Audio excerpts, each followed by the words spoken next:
ये जो सिलेबस आपके सामने दिखाई दे रहा है, ये उत्तराखंड मेडिकल सोशल वर्क का सिलेबस है और आज हम लोग बातचीत करने वाले हैं यूनिट नंबर 7 पर। और यूनिट नंबर 7 आपसे कहता है सोशल एंड कल्चर्स फैक्टर्स है ऑफ हेल्थ, है ना। तो हम लोग बात करने वाले हैं फैक्टर्स ऑफ हेल्थ पर। जानते हैं ये क्या है? स्वास्थ्य के सामाजिक और सांस्कृतिक जो कारक हैं, उन कारकों के बारे में यहां पर दिया गया है ना। स्वास्थ्य पर अगर हम बात करें तो सामाजिक और सांस्कृतिक वातावरण का क्या प्रभाव है, इन सब को भी देखेंगे। और साथ ही साथ हम लोग देखेंगे कि सोशल एंड कल्चर के फैक्टर कौन कौन से हैं। मैं आपको बता दूं कि social culture factors influence the feelings के अंतर्गत कुल टोटल 7 फैक्टर्स बताए गए हैं। ठीक है। सोशल क्लासेस हैं, रिलीजन्स हैं, नॉर्म्स हैं, वेल्थ हैं, लैंग्वेज है, बिजनेस है, हेल्थ और सोशल वैल्यूज और एटीट्यूड करके इसी तरीके से कुल 7 जो है जिक्र किए गए हैं। और उत्तराखंड चिकित्सा समाज कार्य में अगर हम बात करेंगे तो यूनिट नंबर 7 के अंतर्गत ये बातें बताई गई हैं। अभी हम लोग इस पर जिक्र करेंगे। ठीक है। तो पहले हम लोग जान लेते हैं कि समाज में स्वास्थ्य एवं पोषण की धारणाएं क्या होती हैं, है ना। तो भोजन के वे सभी तत्व जो शरीर में आवश्यक कार्य करते हैं उन्हें पोषण कहते हैं हम लोग। यदि ये पोषण तत्व हमारे भोजन में उचित मात्रा में विद्यमान ना हो तो शरीर हमारी अस्वस्थ हो जाती है। जैसे अगर हम बात करें कार्बोज की और प्रोटीन की, वसा की, विटामिन की, खनिज, लवण, पानी इत्यादि ऐसे प्रमुख जो है पोषण तत्व पाए जाते हैं हमारे शरीर में। और यदि ये उचित मात्रा में ना हो तो आप ये समझ सकते हो कि एक प्रकार से ये बीमारी को रिप्रेजेंट करने लगता है ना। और इस बात से आप सभी लोगों को पता भी होगा स्वास्थ्य की परिभाषा क्या होती है। क्या कोई बच्चा मुझे बताना चाहेगा स्वास्थ्य की परिभाषा?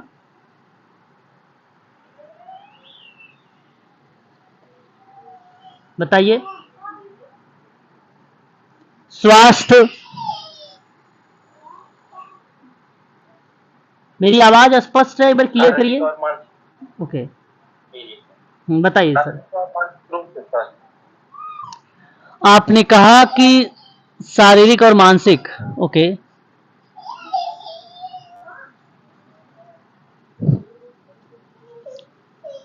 चलिए मैं आपको एक बार, देखिए हेल्थ वगैरह इंपॉर्टेंट होता है मेडिकल सोशल वर्क में, है ना।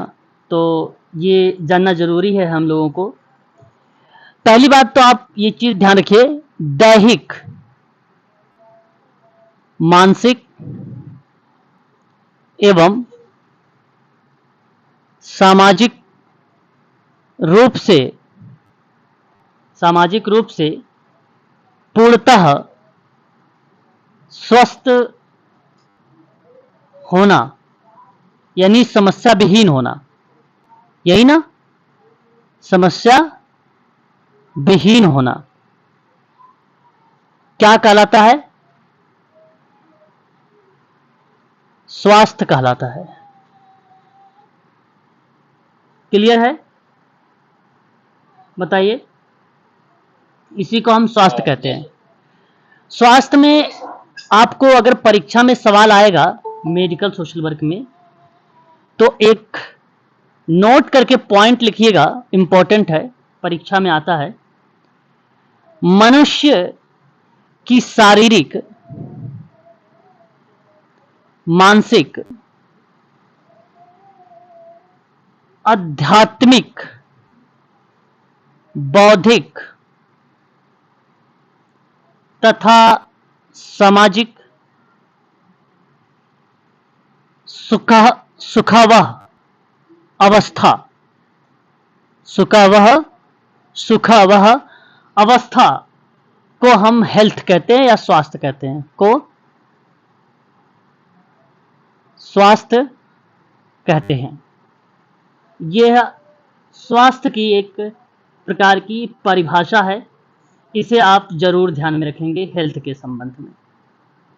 ठीक है, स्वास्थ्य शब्द जो है स्वस्थ शब्द से ही बना है, जो व्यक्ति के स्वस्थ होने के गुण और विशेषता को दर्शाता है। तो स्वास्थ्य शब्द में स्व प्लस स्वस्थ से मिलकर बनाया गया है। स्व का अर्थ स्वयं से स्थिति दर्शाता है ना। का भाव ये दर्शाता है कि व्यक्ति अपने में स्थित हो, वह स्वास्थ्य कहलाता है ना। तो अलग अलग विद्वानों ने अलग अलग तरीके से स्वास्थ्य की परिभाषा को बात किया है। और स्वास्थ्य के अंतर्गत, जैसे मैंने अभी ये जो इंपॉर्टेंट पॉइंट में नोट करवाया है, ये अंग माने जाते हैं, या आप प्रकार कह लीजिए, स्वास्थ्य के प्रकार, स्वास्थ्य के या स्वस्थ के प्रकार कह लीजिए या अंग कह लीजिए। शारीरिक स्वास्थ्य क्या होता है, नाम से स्पष्ट है। यदि सामान्य रूप से शरीर के बाह्य, हाँ, शरीर के बाह्य और आंतरिक अंग कार्य, बिल्कुल, शरीर के जो बाह्य और आंतरिक अंग जो कार्य करते रहते हैं, तो वहां पे हम कहते भैया कि वह व्यक्ति जो है शारीरिक स्वास्थ्य से अच्छा है, तो उसको हम शारीरिक स्वास्थ्य का नाम देते हैं। एक मानसिक स्वास्थ्य होता है, जब व्यक्ति किसी भी तरह की मानसिक बीमारी से मुक्त होता है, तो उसे हम क्या बोलते हैं, मानसिक रूप से वह स्वस्थ समझते हैं। तो हम इसे कह सकते हैं ना कि उसकी इस अवस्था को मानसिक स्वास्थ्य की संज्ञा दी गई है ना। और एक होता है सामाजिक, एक सामाजिक स्थिति का व्यक्ति जो जीवन में विशेष महत्व रखता है। बिना समाज का मनुष्य एकाकी जीवन नहीं जी सकता। अतः मैं ये कह सकता हूं कि समाज में रहने वाले, उसका समाज में रहने हेतु उसका सामाजिक स्वास्थ्य का ठीक रहना परम आवश्यक है। तो दूसरों के साथ अगर उचित व्यवहार करेगा तो आप कहोगे सामाजिक रूप से स्वस्थ है। दूसरों का मान सम्मान करेगा तो आप कहोगे सामाजिक रूप से वह स्वस्थ है। समाज कल्याण की भावना रखेगा तब भी आप बोलोगे कि यह सामाजिक रूप से स्वस्थ है। पारिवारिक समायोजन की बात करेगा तब भी वह सामाजिक रूप से स्वस्थ है। नेतृत्व की भावना का होना, उत्तरदायित्व की पूर्ति करना और विनम्र भाव दूसरों के प्रति सदैव बनाए रखना, दान की प्रवृत्ति रखना, भाईचारा का व्यवहार बनाए रखना, ये सभी एक प्रकार के सामाजिक स्वास्थ्य को दर्शाता है। हम इसको परिभाषा के रूप में भी बता सकते हैं। वहीं एक और टाइप बनता है, मैंने अभी आपको बताया है, आध्यात्मिक।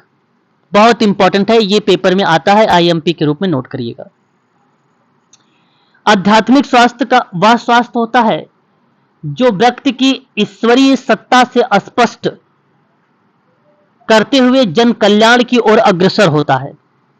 मैं आपको बताना चाहूंगा, असीम सत्ता, प्रकृति, आत्मा, परमात्मा में विश्वास आध्यात्मिक रूप से स्वस्थ बताता है। वो आप कहते हैं ना संतोष करना, संतोष का जो भाव स्पष्ट है वो बेसिकली आध्यात्मिक स्वास्थ्य दर्शाता है।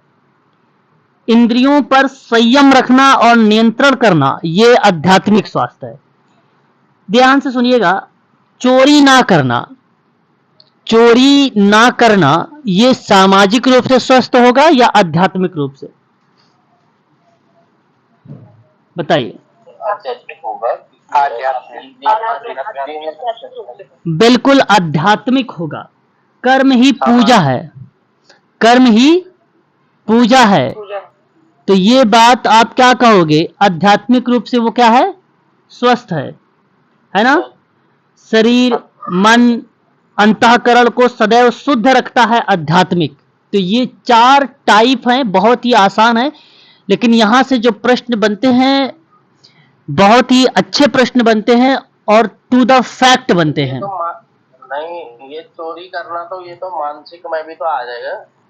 जब मेंटली क्या पता वो मेंटली स्टेबल ना हो। देखिए, मैंने कहा कि मानसिक स्वास्थ्य जो होता है सर, जब व्यक्ति किसी भी तरह से मानसिक बीमारी से मुक्त होता है, तो वो मानसिक स्वस्थ कहलाता है। तो मानसिक, अब चोरी ना करना, है ना, आप एग्जाम्पल के रूप में दर्शा सकते हो कि वो मानसिक रूप से स्वस्थ है। लेकिन मैं आपसे अगर यहाँ पे कहूँ, भाव अस्पष्ट होता है, मानसिक रूप की बीमारी थोड़ी ना है। अब क्या जरूरी है कि जो व्यक्ति मानसिक रूप से बीमारी हो वो चोरी करे? ऐसा कहना उचित भी तो नहीं है, है ना। अगर इंद्रियां अपनी बस में होंगी तो गलत काम करने के लिए प्रेरित नहीं करेगा, तो जाहिर सी बात है आध्यात्मिक स्वास्थ्य में उसको दर्शाएगा। बिल्कुल आध्यात्मिक चीज दर्शाता है, ये स्पष्ट है, और इस चीज को भी आप लोगों को पता होना चाहिए। और मैंने इसके लिए चोरी करना कर्म ही पूजा बताया, क्योंकि इससे सवाल भी पूछा जा चुका है नर्सिंग वाले में। जो नर्सिंग हॉस्पिटल में एक नर्सिंग की वैकेंसी निकलती है, उनके क्वेश्चनों में ये सवाल आ चुका है ना।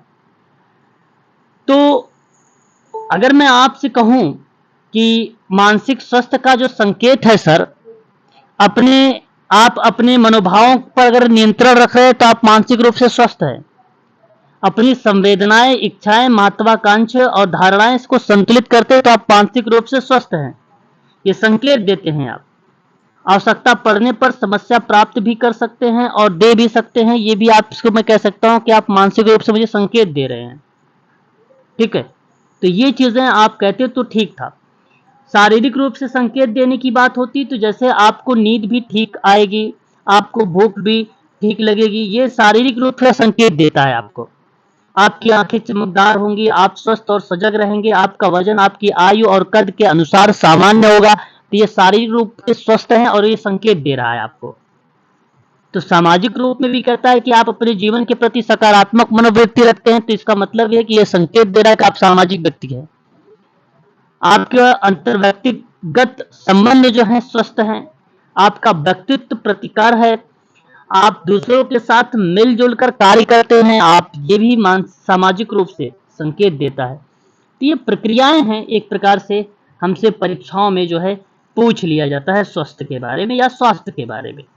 तो याद रखेंगे, ये इंपॉर्टेंट पॉइंट था हम सबके लिए। ठीक है, आगे हम बात करते हैं स्वास्थ्य के अंतर्गत। आपने एक चीज पढ़ा होगा विटामिन के बारे में, है ना, विटामिन से होने वाला रोग।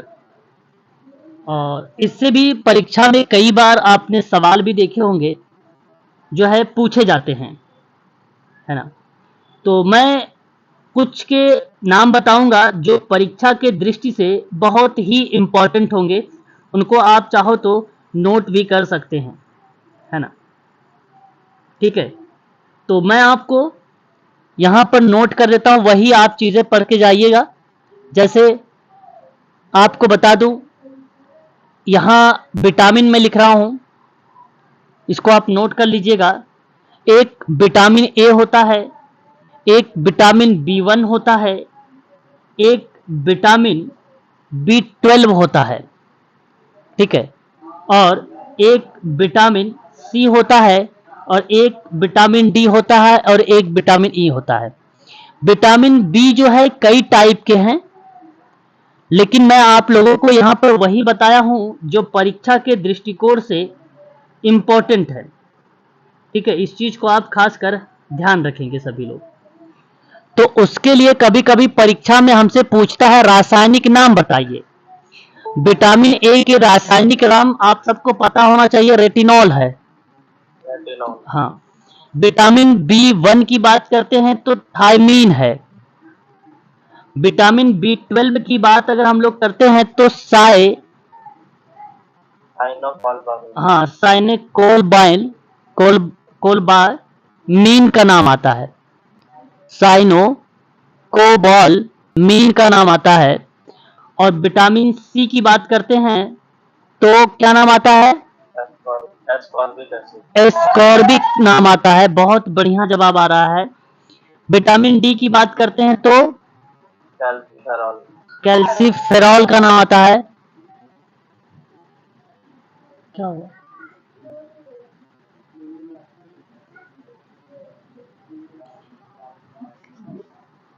अगर हम बात करते हैं विटामिन ई के बारे में तो वो टोकोफेरॉल आता है।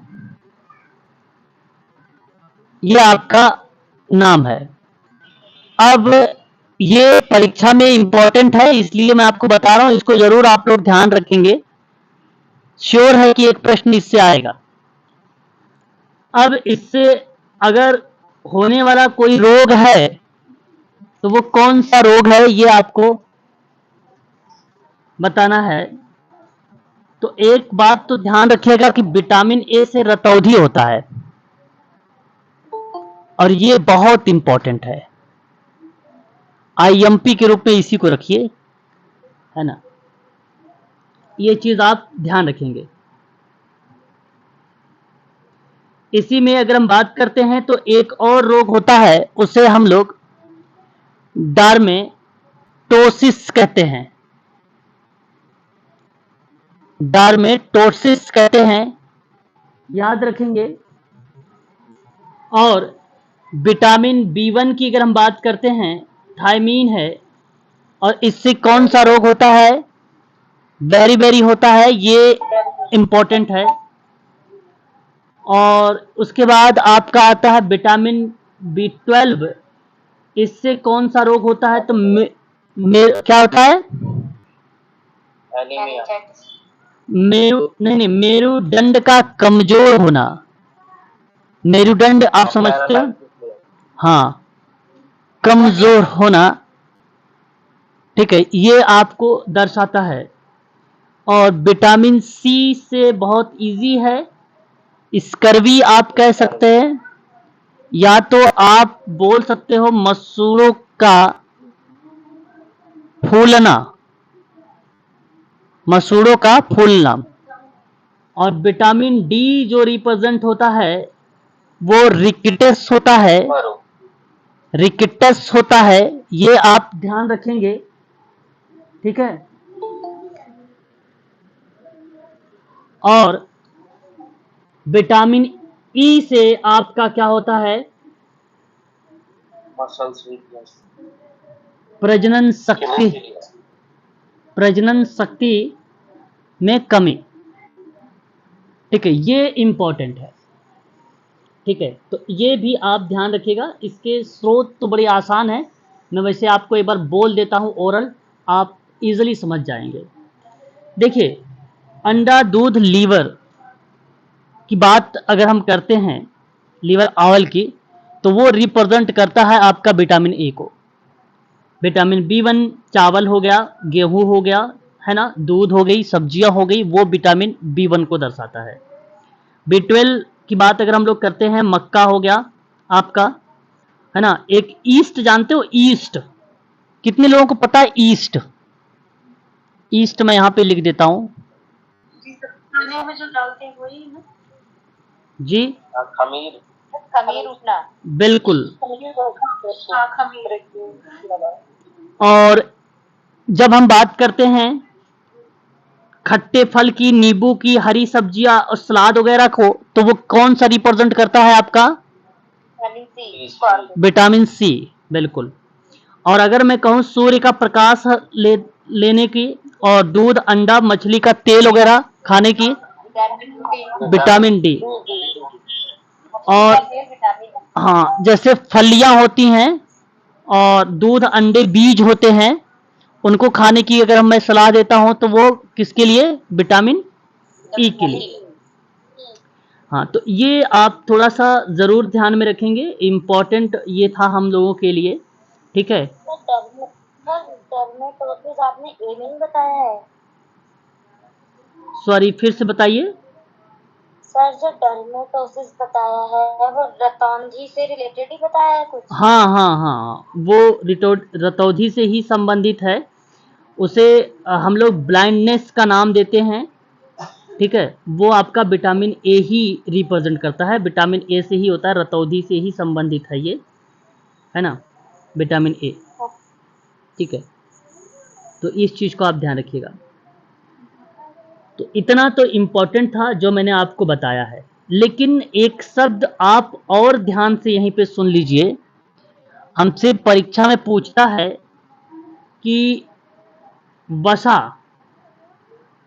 किसको लेकर, वसा में एक एक सवाल बनता है कि जल में घुलनशील विटामिन, और एक सवाल बनता है वसा में घुलनशील विटामिन।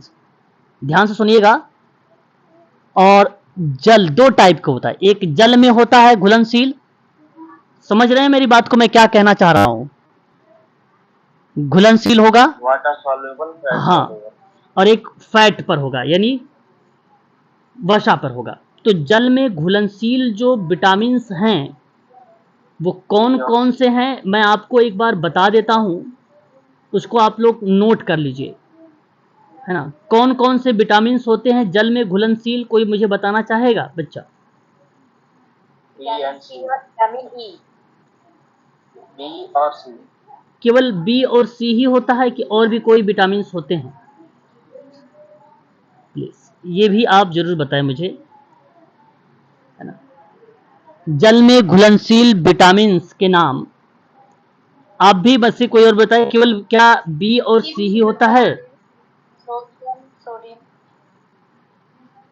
बी और सी होगा। जल में घुलनशील विटामिन की अगर मैं बात करता हूं आप लोगों से, तो बी और सी होता है, बी और सी होता है, सारे होते हैं, बी से लेके B12 तक, हाँ, और सी भी होता है। आपने एक नाम सुना विटामिन एच के बारे में? विटामिन एच के नाम सुना है? नहीं सुना है तो बताइए, मैं बताऊंगा क्योंकि इस समय क्लास में ही हूँ। बायोटीन होता है, बी प्लस सी तो ये तो है तीन, है ही है। एक आपका विटामिन एच होता है, एच बहुत कम ये बेसिकली किताबों में मिलता है वगैरह है, लेकिन आप जरूर ध्यान रखेंगे एच को लेकर, हो सकता है सवाल इससे भी बनाया जाए। तो विटामिन एच जो है जिसे बायोटीन के रूप में जाना जाता है, किसके रूप में? बायोटीन के रूप में जाना जाता है। और एक पानी में घुलनशील विटामिन है जो फैट, कार्बोहाइड्रेट और प्रोटीन के चपा जो है एक प्रकार से उपापचय में मदद करता है ना। बालों और स्किन को हेल्दी बनाए रखने के लिए सबसे फायदेमंद विटामिन के नाम से ये जाना भी जाता है, विटामिन एच। और विटामिन एच की कमी से चेहरे पर लाल चकत्ते हो जाना, बालों का पतला होना, आसानी से टूटना, थकान, अनिद्रा, सोने में कठिनाई, भूख की कमी, डिप्रेशन, हाथों और पैरों में जलन, चुभन महसूस होती है। इसके अलावा भी मांसपेशियों में दर्द वगैरह की भी समस्याएं हमें देखने को मिलती है, विटामिन एच का ही ये पार्ट होता है, आंत की बैक्टीरिया से संबंधित। जी विटामिन B7 बोलेंगे बायोटीन को? नहीं नहीं नहीं, बायोटीन विटामिन B7 को ना कहें, है ना, है ना, हाँ इसको ना कहें, हाँ विटामिन एच को बोले तो वो आपके लिए बेटर रहेगा। तो एक चीज तो ये तय हो गया कि आपने विटामिन एच के बारे में जान लिया, विटामिन आपको बी के बारे में पता चल गया, विटामिन जितने जैसे अभी इन्होंने बच्चे ने बताया भाई कि बी से लेके जो सारे आते हैं, और ये बात सत्य भी है, और यहाँ पे सारे के सारे चीजें भी उसके अंतर्गत आ जाते हैं। तो खासकर बी और सी और एच को ही याद आप लोग रखें। वसा में घुलनशील विटामिन कौन कौन से होते हैं, है ना, वसा में घुलनशील विटामिन कौन से होते हैं? ओके, सारे जो डी और सी को छोड़ के जितने विटामिन है वो सब वसा में घुलनशील है। घुलनशील यानी ए डी ई के, ठीक है। ये विटामिन जो हैं वसा में घुलनशील माने जाएंगे, यानी 4 टाइप के होते हैं, बहुत इंपॉर्टेंट है, इनको आप जरूर ध्यान में रखेंगे सभी लोग, ठीक है, कि वसा में कौन सा होता है, जल में कौन सा घुलनशील होता है, पूछता है कौन सा है कौन सा नहीं है, ये सवाल पेपर में बनाए जाते हैं। चलिए अब देखिए जी,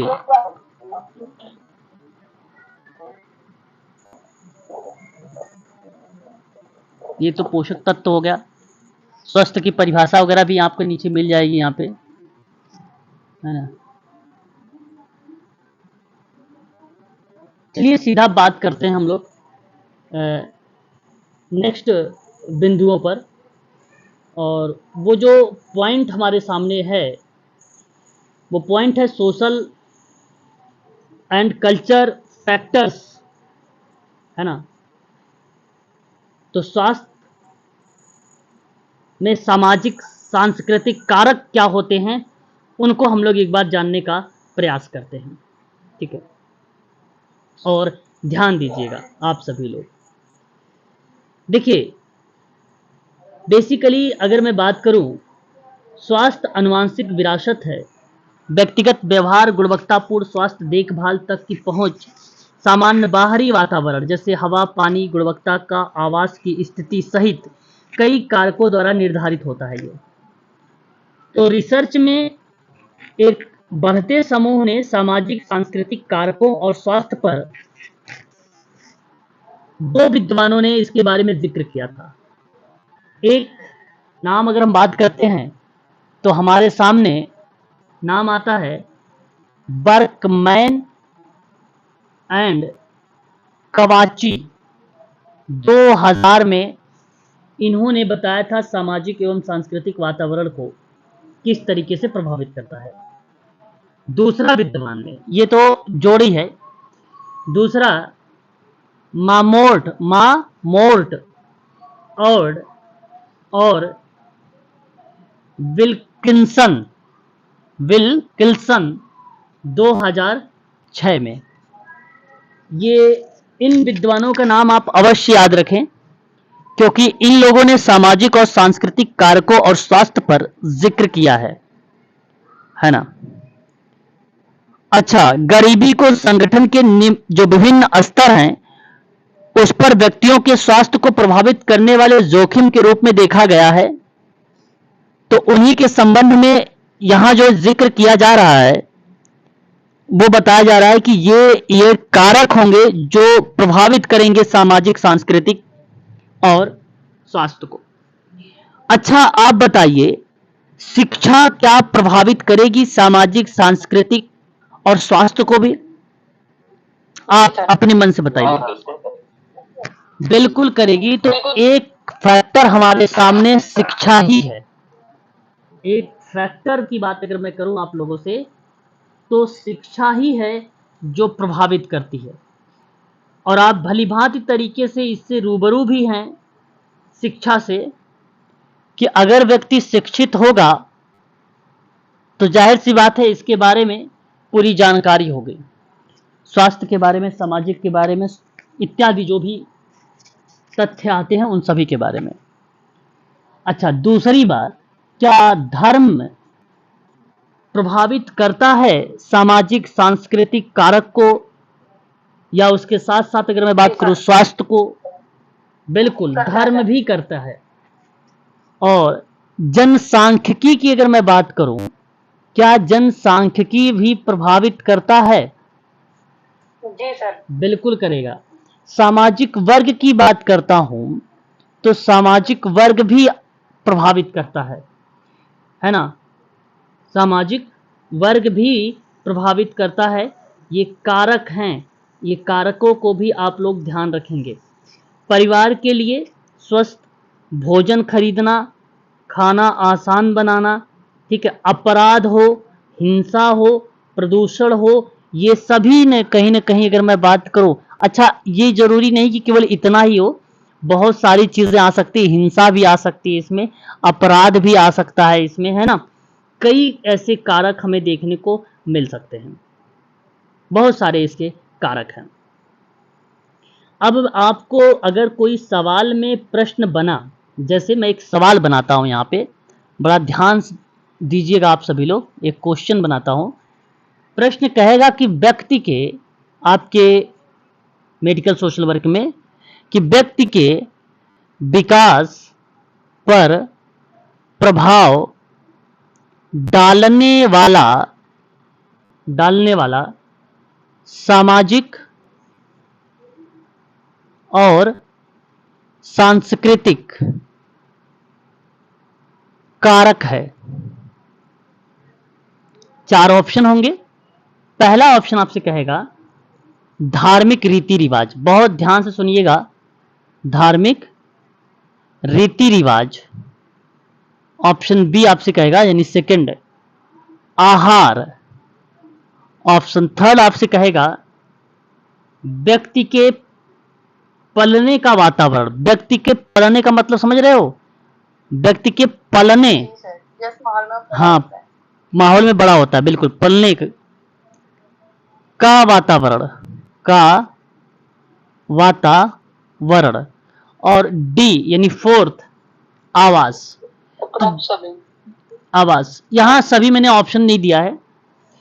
और अब मुझे आप बताइए कि व्यक्ति के विकास पर प्रभाव डालने वाला सामाजिक सांस्कृतिक कारक क्या यहां पर हो सकता है?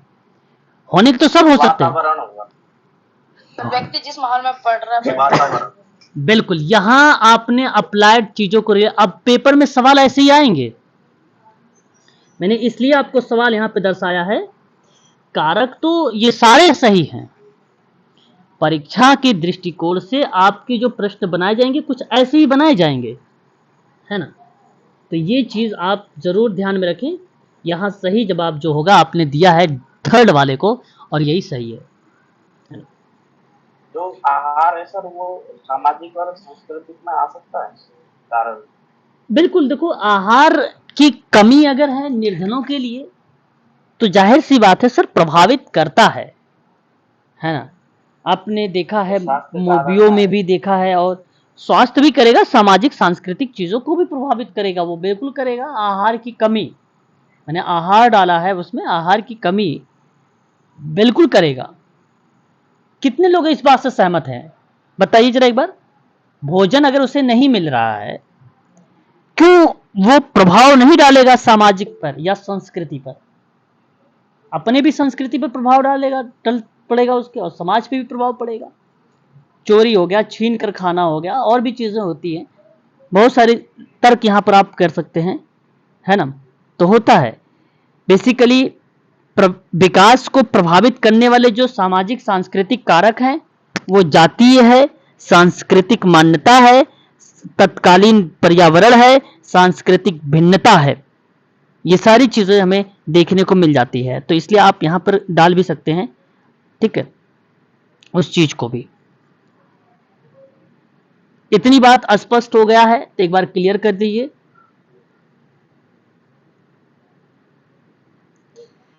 समाज और संस्कृति दोनों एक बच्चे की औपचारिक उपलब्धियों को प्रभावित करते हैं। तो कई विश्लेषकों ने इस बात पर बल दिया है कि सामाजिक जो घटक होते हैं अपने अनुमानों में प्रगति के लिए महत्वपूर्ण होते हैं। भाषा सुधार हो, मौखिक हो, लिखित हो, घटनाओं का मनोवैज्ञानिक हो, भौतिक उत्पत्ति हो, ये सभी सामाजिक चरण में पूरी तरह से प्रभावित होते हैं, है ना, पूरी तरह से प्रभावित होते हैं। तो ये हमें जो है तथ्य देखने को मिलते हैं, है ना। इन चीजों को आप लोग जो है अवश्य ध्यान में रखें, है ना। चलिए अब हम लोग आगे बातचीत करते हैं। यहां आपको ये बातें स्पष्ट हो गई, है ना, जो सामाजिक और सांस्कृतिक चीजों पर प्रभाव डालता था। लेकिन अगर मैं आपसे कहूं कि स्वास्थ्य को प्रभावित करने वाले कौन कौन से कारक हो सकते हैं, करने वाले कारक होते हैं, इसको तो आप सबको, बहुत लोगों को पता होगा, है ना भाई, कि स्वास्थ्य को प्रभावित करने वाले कारक। अच्छा, यहां पर भी मैं शिक्षा लिख सकता हूं, मेरी आवाज स्पष्ट है? ओके, ठीक है, यहां पर शिक्षा शामिल रहेगी। दूसरी बात, अगर मैं बात करता हूं आप लोगों से, तो भौतिक वातावरण भी आपका यहां पे शामिल हो जाएगा, भौतिक वातावरण भी शामिल हो जाएगा, संस्कृति भी शामिल हो जाएगी स्वास्थ्य पर, लिंग भी हो जाएगा आपको, और आय और सामाजिक स्थिति भी आपकी यहां पर प्रभावित होगी, रोजगार भी आपको प्रभावित करेगा, काम करने की स्थिति भी करती है प्रभावित स्वास्थ्य पर, है कि नहीं? काम करने की स्थिति करती है कि नहीं करती है बताइए। जो लोग जॉब करते हो उनको पता होगा भाई स्ट्रेस कितना होता है, कंपनी में हो या कहीं भी, मेडिकल सोशल वर्क कहीं पर भी बात करें। स्वास्थ्य देखभाल सेवाएं भी इसके अंतर्गत आ जाएंगी, देखभाल सेवाएं भी इसके अंतर्गत आ जाएंगी, और स्वस्थ बाल विकास भी आ जाएगा, स्वस्थ बाल विकास भी आ जाएगा। ये सभी जो हैं ये कारक हैं जो किसी व्यक्ति के स्वास्थ्य को प्रभावित करते हैं, है ना। तो सामाजिक, शारीरिक, भावनात्मक, मानसिक, आध्यात्मिक स्तरों पर स्वस्थता की समग्र स्थिति से है ना। और यहां अगर मैं बात करूं तो पेपर में सवाल आएगा कि स्वास्थ्य को प्रभावित करने वाले कारक कौन से कारक पाए जाते हैं, 3-4 कूट देगा। जैसे मैंने दे दिया संस्कृति ऑप्शन में, मैंने ऑप्शन में लिंग दे दिया, मैंने शिक्षा और साक्षरता दे दिया ऑप्शन में, तो फिर आपको उसका चुनाव करना पड़ेगा। यहां तो मैंने सारे बोल दिए, सारे हैं करेक्ट हैं। तो ये चीज आप ध्यान रखेंगे अगर सवाल इस तरीके से प्रश्न में आता है तो, है ना। अब आपका ये जो है पॉइंट भी समाप्त हुआ। अब बात करते हैं सोशल ऑटोनॉमी के बारे में। जानते हैं सोशल ऑटोनॉमी क्या होता है?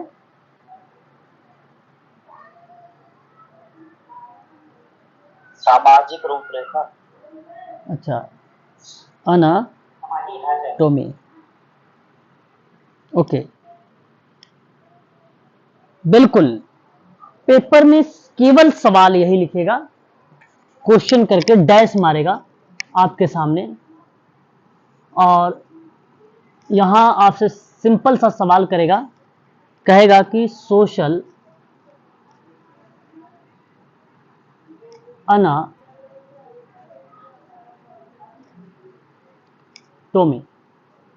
और डैश लिखेगा। ऑप्शन ढूंढेंगे तो मिलेगा आपको य study of social structure of social work का रहेगा सवाल, तो इसलिए कम्युनिटी जरूर लिखा रहेगा, कम्युनिटी जरूर लिखा रहेगा। ये एक प्रकार से इसकी मीनिंग है ना, इसकी मीनिंग है सोशल एनाटॉमी का,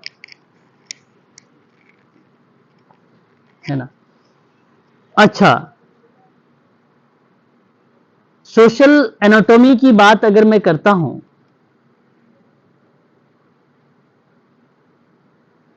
तो इसका भाव क्या दर्शाता है?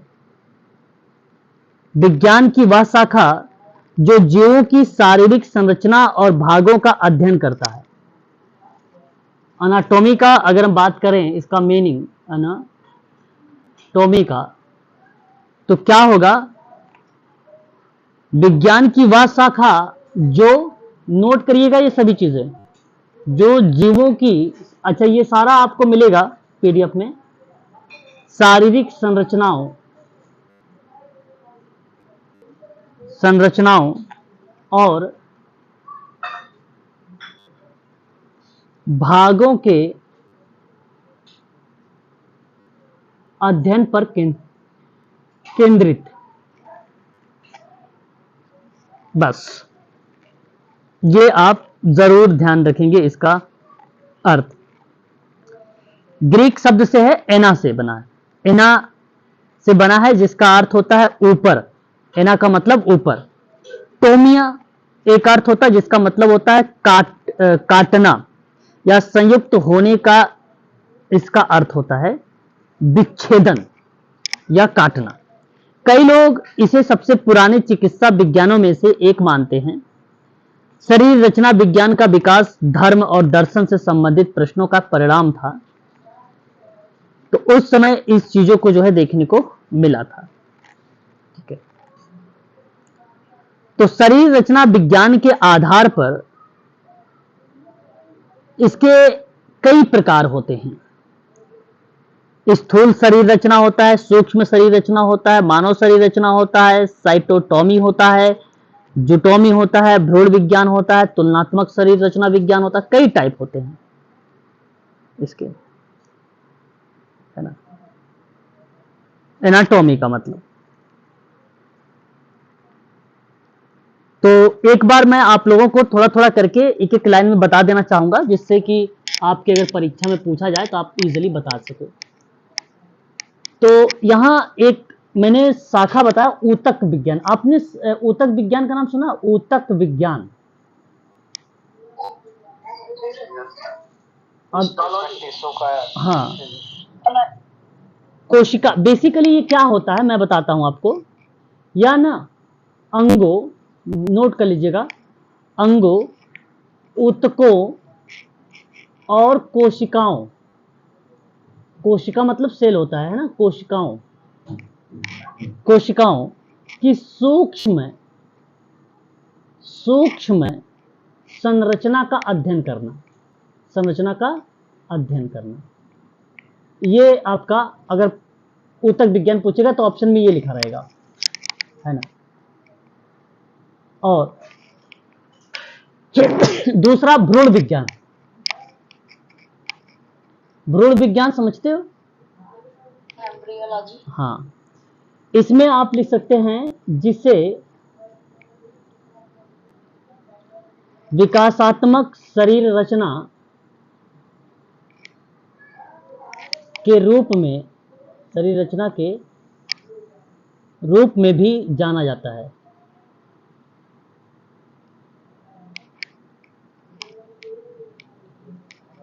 जो एकल मनोविज्ञान, मनोविज्ञान एकल मनोविज्ञान ना करिए, काट दीजिए इसे। एकल कोशिका युग्मक बोलिए, क्योंकि भ्रूण है ना। एकल कोशिका युग्मक या युग्म जो है, युग्म बोलिए, युग्म से पूर्ण रूप से निर्मित भ्रूण तक, ये भ्रूण लिखा हुआ है, भ्रूण तक भ्रूण के विकास का अध्ययन करता है। भ्रूण का विकास का अध्ययन करता है, ये बताइएगा। एक होता है सकल शरीर रचना विज्ञान।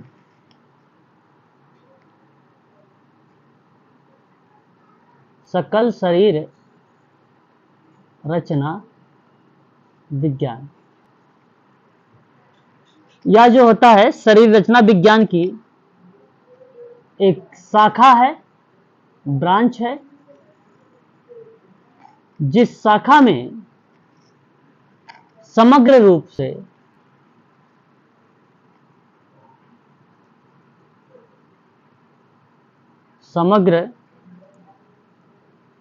से अंगों और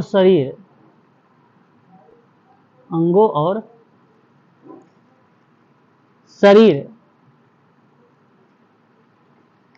संरचनाओं पर बड़े पैमाने पर ध्यान केंद्रित करता है, ध्यान केंद्रित करता है। ठीक है। और एक है जूटोमी,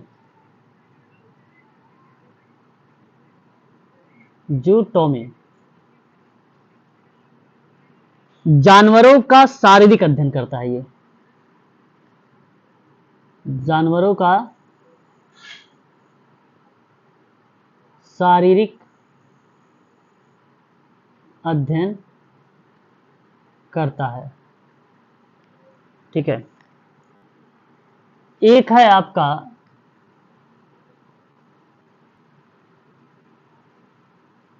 फाइटोटॉमी,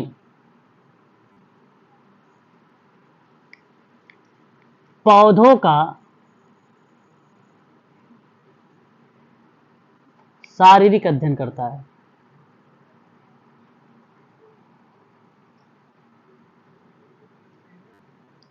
अध्ययन करता है।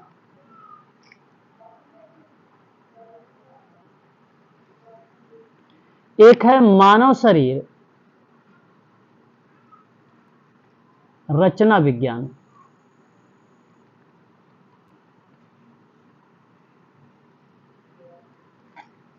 जिसे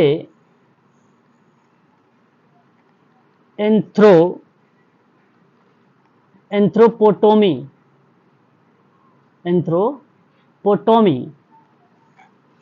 के रूप में भी जाना जाता है, जो मानव का शारीरिक अध्ययन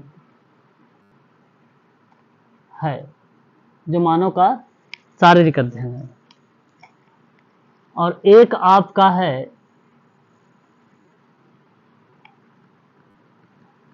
तुलनात्मक शरीर रचना विज्ञान, जो विभिन्न जीवों की शारीरिक रचना का तुलनात्मक अध्ययन करेगा। और एक है आपका जरा विज्ञान, जो वृद्ध जनों का शारीरिक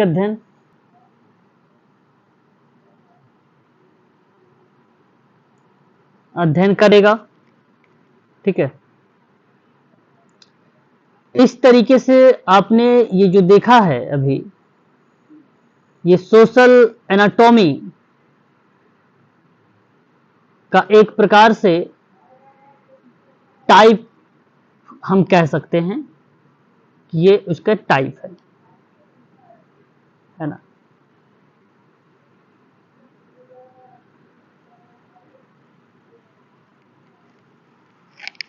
जब आप मानव शरीर की रचना का आप अध्ययन करेंगे, वही तो बेसिकली क्या कहलाता है, आपका सोशल एनाटॉमी कहलाता है। सोशल एनाटॉमी कहलाता है ना। एक चीज आप और ध्यान से सुन लीजिए, आपसे अगर पेपर में पूछा सामाजिक विकृति विज्ञान, सोशल पैथोलॉजी, देखो एक तो सोशल सोशल साइकोलॉजी भी कहते हैं, है ना। तो ऐसे कंडीशन पे ये सीधा सीधा आपसे कहेगा कि सामाजिक शरीर क्रिया विज्ञान, इसे हम क्या बोलेंगे, सामाजिक शरीर क्रिया विज्ञान। तो ये सामाजिक समूह हो गया और सामाजिक संबंध हो गया,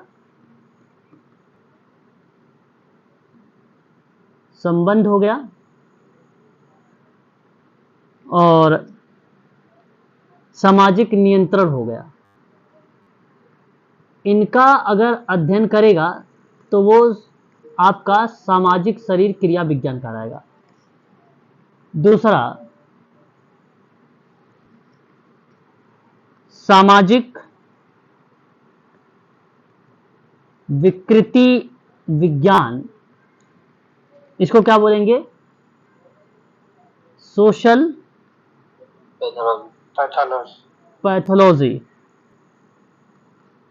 इसे आप क्या कह सकते हो, इसको आप बोलिएगा कि रोग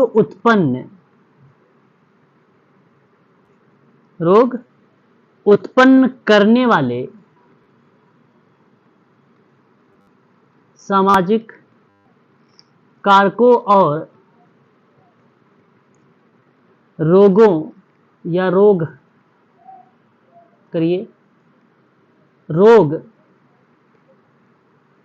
होने पर परिणामों का अध्ययन। बस ये आपके लिए बहुत इंपॉर्टेंट है परीक्षा के दृष्टिकोण से अगर देखा जाए तो, इसलिए ये चीजें आप अवश्य ध्यान रखेंगे, है ना। और परीक्षा के दृष्टिकोण से ये शब्द सभी के सभी जो हैं, जो मैंने बताए हैं अभी, इंपॉर्टेंट है। आपने और एक इसमें जो आपने सोशल साइकोलॉजी बताया था, ये सामाजिक शरीर क्रिया विज्ञान, सामाजिक मानसिक क्रिया विज्ञान होगा ना, क्या होगा? सर ये साइकोफिजियोलॉजी होगा, साइकोलॉजी नहीं होगा, सोशल फिजियोलॉजी होगा। शरीर विज्ञान आपने बोला ना, शारीरिक क्रिया का मतलब क्या होगा कि ये फिजियो है ना, ये फिजियो, हाँ फिजियोलॉजी है ना, ठीक है। और एक नाम आपने और सुना होगा कि सोशल पेडिएट्रिक्स बोलते हैं इसको, और वो सामाजिक बाल रोग होता है। वेरी गुड, बहुत बढ़िया भाई, बहुत अच्छा। तो ये बात आप कह भी सकते हो कि बाल रोग में अगर हम बात करें तो बच्चों की व्यापक देखभाल प्रदान करने के लिए नर्सों की बात करें, सामाजिक कार्यकर्ता की बात करें, है ना, या व्यावसायिक चिकित्सक की बात करें, तो इनका नाम देखने को मिलता है। तो मैं आपको यहाँ पे ये भी बता देना चाहता हूं ताकि आप की परीक्षा में अगर आए तो आप उसे भी कर सके। तो इसे हम लोग क्या बोलेंगे, बाल चिकित्सा, बाल चिकित्सा बोलेंगे। और बाल चिकित्सा को आप लिखिएगा कि बाल रोग विज्ञान, बाल रोग विज्ञान की वह शाखा, विज्ञान की वह शाखा है जो शिशुओं बालों एवं किशोरों के रोगों एवं उनकी चिकित्सा से संबंधित हो, उसे आप कहिएगा कि बाल चिकित्सा, बाल चिकित्सा आप उसे रिप्रेजेंट करिएगा। तो आयु की दृष्टि से नवजात शिशु से लेकर 12 से 21 वर्ष के किशोर तक आ जाते हैं इसमें। तो अगर एज बाउंडेशन की बात करेगा तो जन्म से लेकर आप नोट करिएगा किशोरावस्था तक, ठीक है, बच्चे का। तो ये आपके लिए इंपॉर्टेंट एक रहेगा। और एक आपने नाम सुना होगा सामाजिक प्रसूति, सामाजिक, हाँ। तो मैं यहां पे एक शब्द कहता हूं कि जिन लक्ष्यों को सामाजिक मूल्यों द्वारा उचित ठहराया जाता है, तो उस प्रक्रिया को हम सोशल प्रोग्रेस का भी नाम देते हैं या सामाजिक प्रसूति का भी नाम देते हैं, जब सामाजिक मूल्यों द्वारा उचित ठहराया जाए। तो नोट कर लीजिए, सामाजिक मूल्यों द्वारा उचित ठहराया जाए, सामाजिक प्रगति का पार्ट बन जाएगा, सोशल प्रोग्रेस का वो पार्ट बन जाएगा। और सामाजिक प्रसूति में किस चीज, क्या बोला, सामाजिक मूल्य? एक मिनट नोट कर दो क्या, सुनिए। जी सर। जी। सामाजिक प्रगति, प्रगति जिन लक्ष्यों को सामाजिक मूल्यों द्वारा उचित ठहराया जाए या ठहराया जाता है, उसे सामाजिक प्रगति कहते हैं।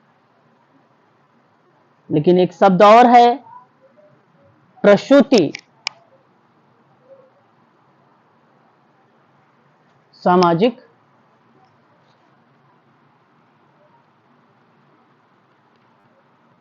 प्रसूति या वह विज्ञान है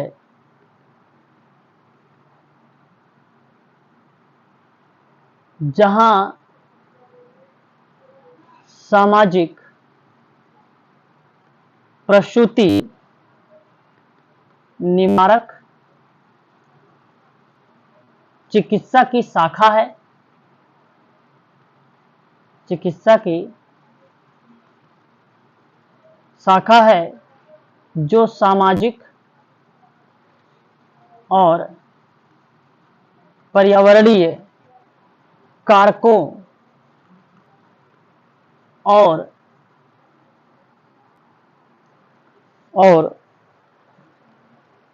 मानव प्रजनन के बीच मानव प्रजनन के बीच संबंधों का अध्ययन करता है या करती है। ठीक है, तो यहाँ तक कि गर्भधारण से पहले और विवाह पूर्व अवधि में भी ये चीजें शामिल रहेगी। तो ये कीवर्ड है, बाय द वे अगर परीक्षा में आए तो आप नोट कर सकते हैं, गर्भधारण से पहले इसी में आता है और विवाह से पूर्व की अवधि भी इसी में आती है, इसी के अंतर्गत शामिल होता है। एक होता है सोशल थेरेपी, जिसको आप लोग सामाजिक चिकित्सा का नाम देते हो, सोशल थेरेपी को। और सामाजिक चिकित्सा में क्या होता है आप जानते हैं भली भांति तरीके से, है ना। इसमें आवास, शिक्षा, आय, गरीबी, परिवहन, स्वास्थ्य देखभाल, संगठन और पर्यावरण और आनुवंशिक प्रभाव शामिल होता है। इन कारकों में लक्षित करके हम बीमारी को होने से रोक सकते हैं और इस प्रकार लागत और जीवन को बचा भी सकते हैं। तो चिकित्सा के माध्यम से, है ना, चिकित्सा के माध्यम से। तो इन चीज को आप जरूर ध्यान रखेंगे चिकित्सा के अर्थों में। ठीक है, यहां अब आपका ओके, प्रसूति से पहले सामाजिक प्रगति वाला लिखा। ओके, सामाजिक प्रगति, ओके।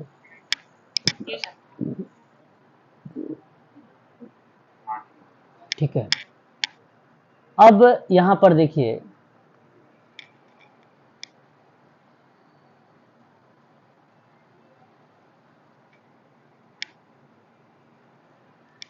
आपका अब बचता है, अच्छा ये तो हो गया आपका सामाजिक पैथोलॉजी भी हो गई, सोशल थेरेपी हो गई, problem of health in India. इसकी जो है कल क्लास, इसको भी आप लोगों को मैं ले लूंगा, आधे घंटे की क्लास है ये, 30 मिनट की। ठीक है, उसके बाद फिर आप लोगों से मंडे के दिन इसकी जो है प्रैक्टिस होगी, यूनिट नंबर 7 से स्वास्थ्य के संबंध में। ठीक है, सारा हो चुका है, इसमें केवल एक तथ्य रह गया है, और वो तथ्य यहां पर आप देख भी रहे हैं सभी लोग, है ना। और इस तथ्य को हम लोग बोलते हैं problems of health in India. बहुत इंपॉर्टेंट टॉपिक है ये, भारत में स्वास्थ्य की समस्या को लेकर। तो आप जानते हैं, एक तो गैर संचारी रोग तो है ही है, संक्रमण रोग है, मातृत्व एवं शिशु स्वास्थ्य के संबंध में रोग होगा, मानसिक स्वास्थ्य के संबंध में होगा, पर्यावरणीय स्वास्थ्य के संबंध में होगा, कुपोषण के संबंध में होगा। भारत में ऐसी बहुत सारी समस्याएं हैं, हृदय रोग, मधुमेह, कैंसर, श्वसन रोग, है ना, बहुत सारी समस्याएं वगैरह हैं। उन सभी चीजों पर मैं लास्ट क्लास यानी कल आने वाली क्लास में जिक्र करूंगा आप लोगों से। ठीक है, कौन कौन सी भारत में स्वास्थ्य की समस्याएं हैं। ठीक है, तो आज के लिए बस इतना ही रखिए आप लोग। वो जो सर वो प्रगति वाला था ना, लास्ट वाला जी, इसमें आपने सामाजिक मूल्य बताया, तो सामाजिक मूल्य कौन कौन से होंगे लगभग, मतलब वही कि जो प्रभावित करते हैं समाज को, नहीं नहीं नहीं सर, ये आपका सोशल मूल्य नहीं है। ये मैं अभी जो आप लोगों से जिक्र किया हूँ, ये आपको सामाजिक प्रगति की ही डेफिनेशन आप लोगों से रिप्रेजेंट किया है ना। तो ये आपका स्टेटमेंट जो है करेक्ट रहेगा सर। वैल्यूज नहीं है। सामाजिक प्रगति में अगर हम बात करते हैं तो सामाजिक प्रगति का घनिष्ठ संबंध सामाजिक मूल्य से ही है सर। सामाजिक प्रगति का जो संबंध है वो किससे है? सामाजिक मूल्य से है। तो अतः मैं ये बात कह सकता हूं कि जिन लक्ष्यों को सामाजिक मूल्यों द्वारा उचित ठहराया जाए उसे ही सामाजिक प्रगति कह देंगे, है ना। ये वही सामाजिक प्रगति है। सोशल वैल्यूज अलग है और सामाजिक प्रगति अलग है। प्रगति का अर्थ होता है अच्छाई हेतु परिवर्तन, और इसलिए कि प्रगति में मूल्य निर्धारित होता है। प्रगति में मूल्य निर्धारित होता है, ये बात आप ध्यान रखिएगा। इसमें परिवर्तन आवश्यक है, निश्चित उद्देश्य आवश्यक है, सामूहिक उन्नति आवश्यक है, प्रगति तुलनात्मक आवश्यक है। इन सभी चीजों के बारे में जिक्र करता है, ठीक है। तो सोशल प्रोसेस जो है इंपॉर्टेंट है, और वो आपका ये जो लिखा हुआ ये करेक्ट भी है सर, वैल्यूज नहीं है ना, ठीक है। Progress two step forward. Progress का मतलब ही लैटिन भाषा में प्रोग्रेटर से लिया गया, जो कहा गया टू स्टेप फॉरवर्ड मतलब आगे बढ़ना। अब इसमें समाज को जोड़ दीजिए, तो समाज जोड़ोगे सोशल प्रोसेस वो आपका ऑलरेडी आ ही जाएगा, है ना। उत्थान, बढ़ोतरी, वृद्धि, बढ़ती, उपज, विकास, उदय, ये सब प्रगति का ही पार्ट है सर, जो मूल्यों से होता है ना, सोशल वैल्यूज। जो सर जैसे ये है ना डिसेबिलिटी होती है, जो ह्यूमन डिसेबिलिटी है, चाहे किसी भी तरह की हो, तो वो भी एक सांस्कृतिक कारण में आएगा। सांस्कृतिक, सामाजिक सांस्कृतिक कारक आप पूछ रहे हैं कि डिसेबिलिटी आ सकती है। हाँ देखो, डिसेबिलिटी हो सकती है। कारण ये है कि बहुत अभी लोग जागरूक नहीं हुए हैं, है ना। तो बहुत लोग कहते भाई कि ये एक प्रकार से जो है ना दूसरों पे क्या है आश्रित है, लेकिन ऐसे बहुत सारे डिसेबल आप लोगों ने देखा भी होगा जो समाज के लिए बहुत सारे काम कर रखे हैं, अपने आसानी से जीविका चलाते हैं, बिल्कुल मान सकते हैं, है ना। बट आंशिक रूप से, है ना, ये बात ध्यान रखें, आंशिक रूप से। पूर्णता कहना उचित नहीं रहेगा, पूर्णता कहना उचित नहीं रहेगा, आंशिक रूप से मान सकते हैं कुछ। अब जैसे जो पढ़े लिखे लोग वो थोड़ी कहेंगे कि ये बेसिकली एक सामाजिक कारक है। हाँ, अगर हमें डिबेट करनी है, बातचीत किसी पर इस पर विचार करना है, तो हम इसको सिद्ध साबित भी कर देंगे कि नहीं भैया ये कारक है ही नहीं, पहली बात, है ना। तो ये चीज आप भी बता सकते हो, लेकिन इस तरीके से अगर पेपर में वैसे सवाल नहीं बनाया जाएगा इससे, इस चीज को भी आप ध्यान रखें, है ना। लेकिन आपने बताया, बहुत अच्छा ये चीज बताया है, ठीक है, गुड, बहुत बढ़िया, ठीक है। चलिए, तो आज के लिए बस इतना ही रखते हैं हम लोग।